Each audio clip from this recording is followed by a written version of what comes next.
Jelang partai kualifikasi Piala Dunia versus Tiongkok, pelatih Timnas Indonesia Patrick Kluivert telah tiba di Indonesia. Kluivert langsung memantau pertandingan Liga 1, yakni Persis Solo melawan Dewa United. Kluivert memantau laga Persis versus Dewa United ditemani oleh asisten Dani Lanzat. Kedatangan Kluivert untuk memantau langsung pemain-pemain potensial yang akan dipanggil dalam pemusatan latihan. Seperti diketahui, dalam skuad Persis dan juga Dewa United terdapat beberapa pemain langganan timnas seperti Ramadan Sananta, Ricky Kambuaya, hingga Egy Maulana Fikri.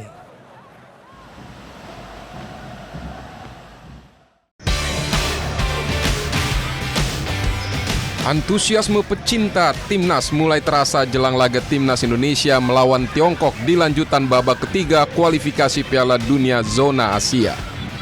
Baru sehari penjualan, sebanyak 80% tiket timnas versus Tiongkok sudah ludes dipesan. Sisanya baru akan dijual pada 19 Mei mendatang. Untuk mempersiapkan laga krusial tersebut, sebagian tim pelatih timnas pun sudah tiba di Jakarta. Lewat unggahan di akun Instagramnya, asisten pelatih timnas Indonesia Alex Pastur terpantau sudah di Jakarta. Demikian juga Dani Lanzat yang mengunggah foto berlatar Stadion Gelora Bung Karno yang akan menjadi venue pertandingan pada 5 Juni nanti. Tak hanya asisten pelatih timnas, gelandang timnas Ivar Jenner yang bermain di Belanda juga mengunggah keberangkatan ke Indonesia di akun Instagramnya. Perjalanan ke Indonesia diperkirakan guna menjalani pemusatan latihan timnas di Bali jelang lawan Tiongkok. Sebelumnya, Ketua Umum PSSI Erick Thohir memastikan timnas Indonesia akan menggelar pemusatan latihan di Bali Training Camp pada 26 Mei 2025. Erick bilang pemusatan latihan harus dimaksimalkan timnas Indonesia agar menampilkan performa terbaiknya melawan Tiongkok 5 Juni dan bertandang ke Jepang pada 10 Juni.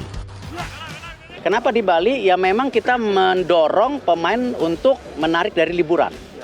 Jadi mereka banyak yang sedang liburan, kita harus tarik. Ya kita berusaha merayu mereka mau liburan di mana. Ya memang mereka ada yang sudah liburan di sana sini, ya memang rayuan Pulau Kelapanya maunya di Bali gitu. Namun persiapan timnas dibayangi masalah. Pasalnya, dua penggawa Garuda yang selama ini selalu jadi pilihan utama, Marcelino Ferdinand dan kiper Martin Pas, dipastikan tak akan tampil melawan Tiongkok. Marcelino dan Pas terkena akumulasi kartu kuning. Kabar baiknya, 3 pemain timnas, Jay Itzes, Kelvin Verdong, dan Eliano Reinders tengah dalam performa apik di klubnya masing-masing.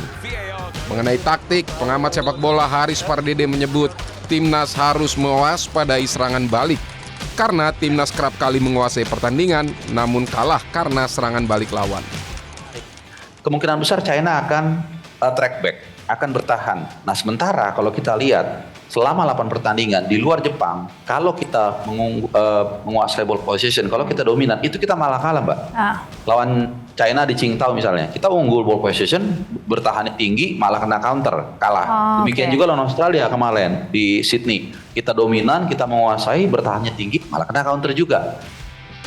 Indonesia saat ini ada di peringkat 4 klasmen dengan 9 poin hasil dari 2 kali menang, 3 seri dan 3 kalah. Di atas Indonesia ada Arab Saudi dengan 10 poin, Australia 13 poin, dan Jepang di puncak klasmen. Hanya tim peringkat 1 dan 2 grup yang otomatis lolos ke Piala Dunia.